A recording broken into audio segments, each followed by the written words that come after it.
Hello everyone, welcome to IFS platform. तो जैसा आप सब लोग जानते हैं कि इसी मंथ जो है आईआईटी एग्जाम के रिजल्ट आए हैं और आईएफएस हर साल बहुत अच्छे रिजल्ट देता हुआ आ रहा है। तो आज एक और नाम उसमें ऐड होने जा रहा है। तो आइए जानते हैं उनसे उनकी जर्नी के बारे में। ठीक है, उनसे जानते हैं उनका कॉलेज कौन सा था, क्या उनकी प्रिपरेशन स्ट्रेटेजी रही। ठीक है, तो वेलकम टू द सेशन, बहुत बहुत स्वागत है आपका एंड कॉन्ग्रेचुलेशंस। बताइए अपने बारे में, आईआईटी जेम का एग्जाम क्रैक करने के लिए आपने क्या क्या स्ट्रेटेजी रखी, क्या आपका मोटिव था, सारी चीजें बताइए।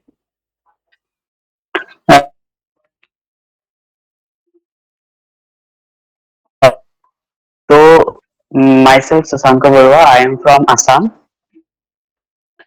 I am currently pursuing my BSc from Dergaon Komol College, जो आसाम में ही है, एंड मैं अब 6 सेमेस्टर में हूँ और मेरा आईआईटी जेम में रैंक है 546 और मार्क्स है 35.33। तो ये आपका लास्ट फाइनल ईयर है बीएससी का, करेक्ट? हाँ, तो यस यस मैम। ओके, तो कब आपने सोचा, when did you start like for preparing exam and when did you think that I have to give that exam? मुझे फर्स्ट सेमेस्टर से ही पता था आईआईटी जेम के बारे में। मैंने यूट्यूब में देखा था आईआईटी जेम क्या होता है, वो एग्जाम देने से कौन कौन से आईआईटी में जा सकते हैं, कहाँ कहाँ जा सकते हैं, मैंने वो देखा। मैंने प्रिपरेशन स्टार्ट किया थर्ड सेमेस्टर के बाद। Okay. Third semester I think October में मैंने स्टार्ट किया था प्रिपरेशन, पर ड्यू टू सम रीजन मेरा प्रिपरेशन अक्टूबर से अच्छे से नहीं हो पाया। माय फादर हैड एम्पुटेशन, उसका मेरे फादर का जो राइट लेग है वो नी के नीचे से उसको काटना पड़ा था due to some infections. Okay. तो वो सिचुएशंस में मैंने प्रिपरेशन का रुक गया। उसके बाद मैंने जनवरी से शुरू किया अच्छे से प्रिपरेशन।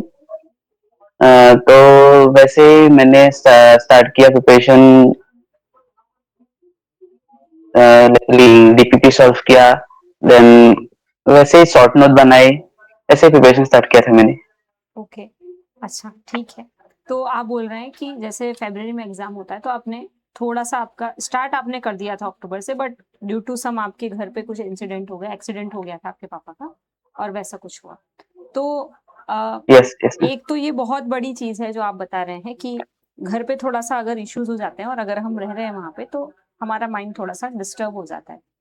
एंड दूसरा पॉइंट ये है कि हम कॉलेज गोइंग हैं, तो कॉलेज के साथ में आपने कैसे मैनेज किया उस चीज को, ये भी बताओ। क्योंकि बहुत सारे स्टूडेंट्स हैं जो ये पूछते हैं कि मैम, आप बोलते हैं कि मैम कॉलेज के साथ में क्या शेड्यूलिंग है, हमसे जो है वो शेड्यूलिंग नहीं बन पा रही है, तो वो कैसे आपने किया? तो मैम, मैं मैं तो हमारा कॉलेज में तो अटेंडेंस कंपलसरी था, तो मैं कॉलेज ऑलमोस्ट पर डे जाता ही था, हर डे जाता ही था। तो वीक में हर दिन संडे को छोड़कर मैं जाता था। तो कॉलेज में जो फ्री पीरियड होता है, वहाँ पे मैं हमारा लाइब्रेरी अच्छा है, तो वहाँ पे मैं लाइब्रेरी में जाके वहाँ पे भी पढ़ता था हम्म। और कंसिस्टेंट रहा मैं। सारा जो ईयर था वो पूरा ईयर में कंसिस्टेंट रहा, जितना हो सके मैं अपना 100% देने की कोशिश कर रहा था। ओके, मॉक टेस्ट दिए थे आपने?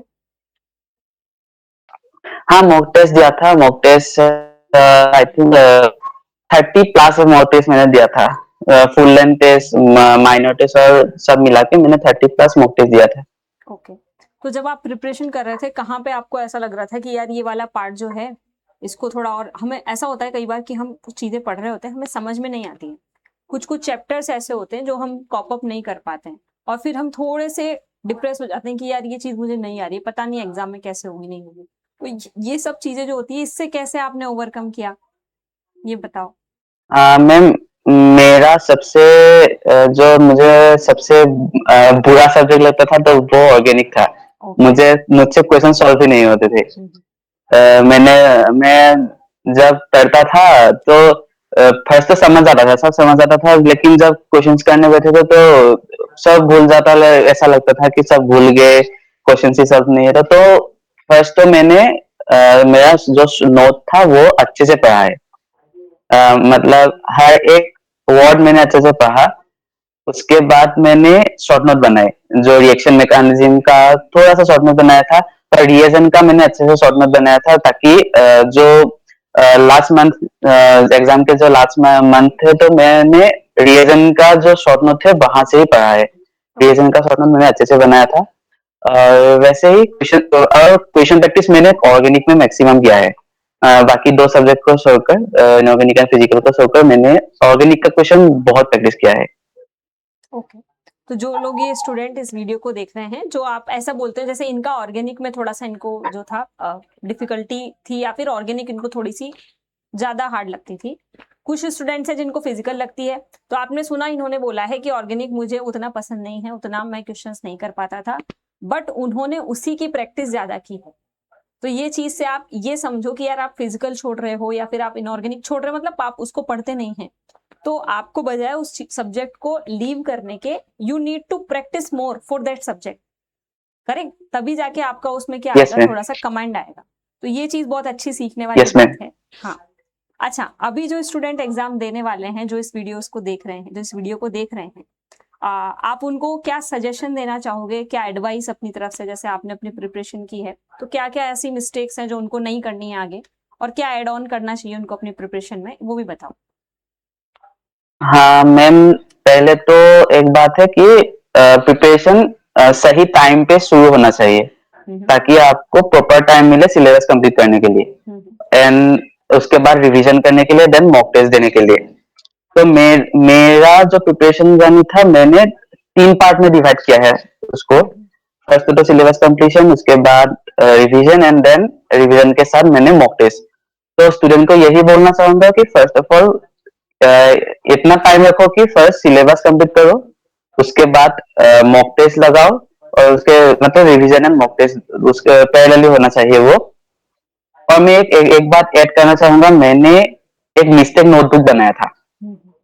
मिस्टेक नोटबुक बनाया था, जो मैंने क्वेश्चंस किया था, अगर वो क्वेश्चन मुझसे नहीं होते थे, तो वो जो मिस्टेक नोटबुक था उसमें मैं ऐड ऑन कर लेता था। और जो लास्ट का मंथ था, मेरा एग्जाम के लास्ट का मंथ, मैंने वही mistake notebook, short note and मेरा टेस्ट, वो दोनों ही मैंने पढ़ा है। बाकी मेरा नोट मैंने नहीं खोला उस लास्ट मंथ पर, मैंने सिर्फ शॉर्ट नोट एंड मेरा जो मिस्टेक नोटबुक था वही खोला है। ओके, मतलब जो चीजें हमको नहीं आती हैं, जैसे हमने रिवाइज किया तब भी हमें उसमें डाउट है, तो उसको आपने अलग से मेंशन करके अलग से हाँ, मैंने नोटबुक सा बनाया।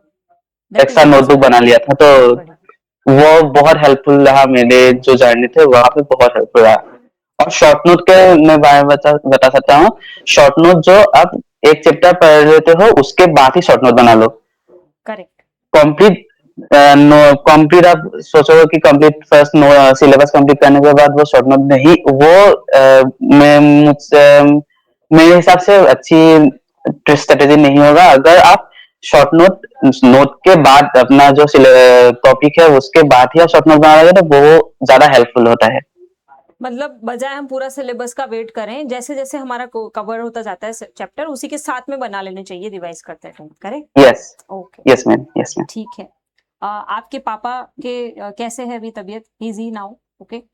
हाँ, he is, I don't say वो कम्प्लीटली क्योर है। वो उसका अभी जो आई का एक प्रॉब्लम हो गया, वो उसे डायबिटिक रेटिनोपैथी कहते हैं। डायबिटिक रेटिनोपैथी मतलब ही इज, तो फर्स्ट जो फोर्थ सेम में था तब वो ही इज कम्प्लीटली ब्लाइंड।